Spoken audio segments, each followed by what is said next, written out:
Hi, I'm Jay from Jay's Wilderness Guide, and I just wanted to talk to you a little bit about the Canadian Canoe. I've been paddling these for about 30 years. Fantastic history about them, so well worth looking up and having a read. And for me, it's one of my favourite boats to paddle. So versatile, great family boat, really good for solo use. Sort of things I've done in my canoe over the years has been some great journeying. So they're great load carriers. You can put a lot of equipment in, your camping gear, picnic stuff for the day. So we've been out on journeys and camped from them. You can improvise, turn them over and actually use it as a bit of a shelter as well. But also I've had fun once where I very safely slept inside my canoe with a tarp over the top. So really good for journeying.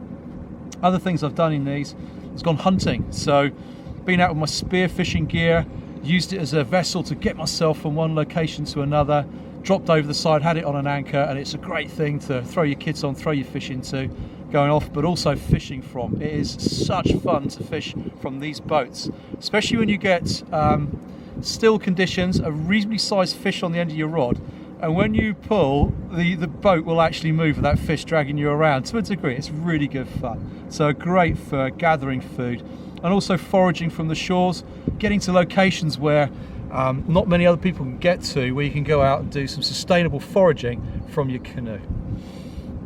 I've also had a lot of fun paddling these in moving water, so for quite a few years guiding people and teaching people in grade 2, grade 3 water, UK waters, and put some airbags in and just be prepared to get a little bit wet, but really super fun running down these rapids, going over little overfalls and having great fun like that. Other such things you can do is go and do some wonderful photography. So there's some certain skills I'll show you a bit later that you can use to very quietly get close to wild animals and to get some really good photography and filming from. So they're very versatile.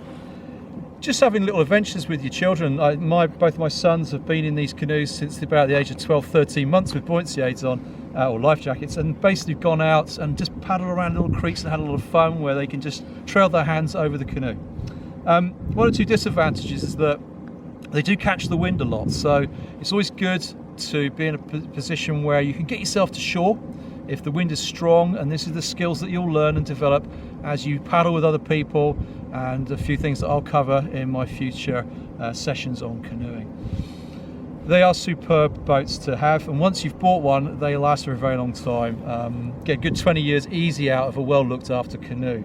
So good canoes sort of ranges for solo and tandem, so 2 people or more, a small family, anything between 14 and 18 feet. So the 15, 16 foot is quite a nice versatile boat. This is a Nova craft from Canada. This is just short of 16 feet, based on a traditional prospector design. And it's paddles really well tandem, but superbly as a solo paddler. So that's just a bit of an introduction to the canoe. I'm going to now sort of move on to paddling the canoe solo. Okay, so let's have a chat about solo paddling, and we're going to have a look at the J-stroke. So when it comes to solo paddling, the person in the canoe has got to be both power and steerage at the same time, and there's some wonderful traditional skills out there, paddle skills, to be able to achieve this goal in being able to travel your canoe forward and be in control of the direction you want to go in. So I'm now going to demonstrate the J-stroke, and then we'll break it down so you can go away and have a play.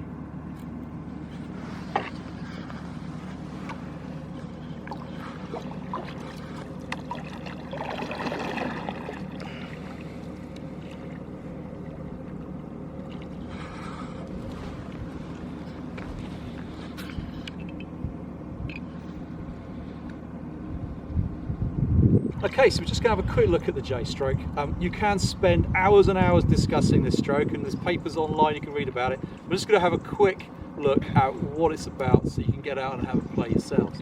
So as I said, we're trying to get the balance between that forward power and also the corrective steerage, which is as efficient as possible, so it's not slowing the canoe down.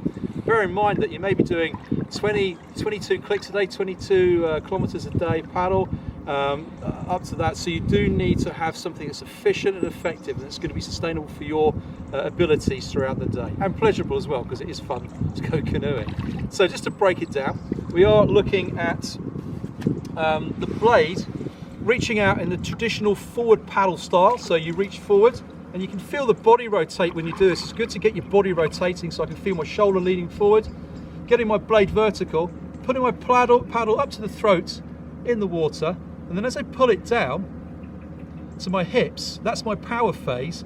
I want to start to induce the steering phase, and if we look up at my top thumb here on my palm grip, what we're looking for is rolling that thumb down, bringing the blade out and curling it around in what would be like a reverse J on this side. So I'll show you again on the other side. Okay, so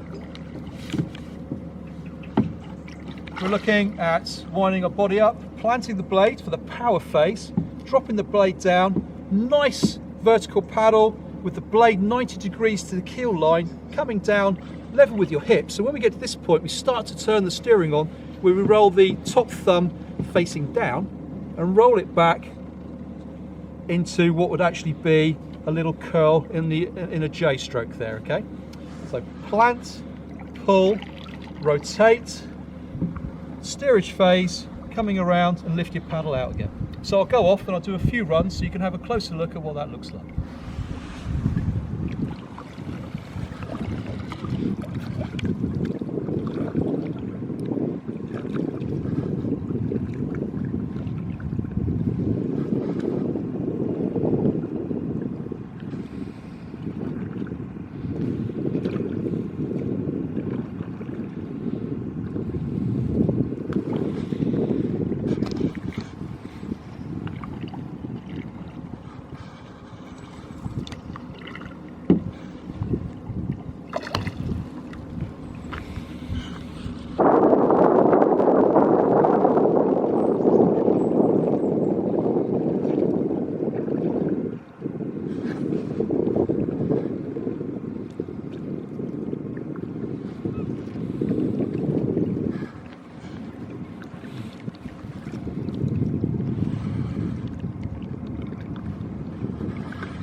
So this stroke is one of those ones which would be great just to have in a very calm environment and to sit down. So if you're just getting used to it for the first time, have a little play with that power and then rolling it in with your thumb rolling down. The thumb is always a really good guide in our sort of paddle sport for open boating, because you actually have a lot of wrist action at the top here pointing one way or another. It's a good point of reference for understanding the stroke. So it's a case of just getting out there, having a good paddle around and playing with it. Maybe overdo the J stroke to see what happens to your canoe. See how much you can turn that boat and the effect of it. And you'll notice that too much sometimes will actually slow the boat down. So it's about finding that sort of balance between the two. I'm 50 odd now, and when I started paddling when I was 20, I was very flexible. So I could get out there and do all this wonderful body movement and everything else. But it's getting harder as I get older. So I find that my paddle style, whilst I've got the fundamentals there that I use, is adapting to my ability, my physical ability. And this is aimed for people that aren't paddling professionally, aren't going off on big expeditions. This is for the regular guys and girls out there, children just like myself, just basically doing what I physically can with the skills I've got and perfecting them to the best of my abilities and having lots of fun.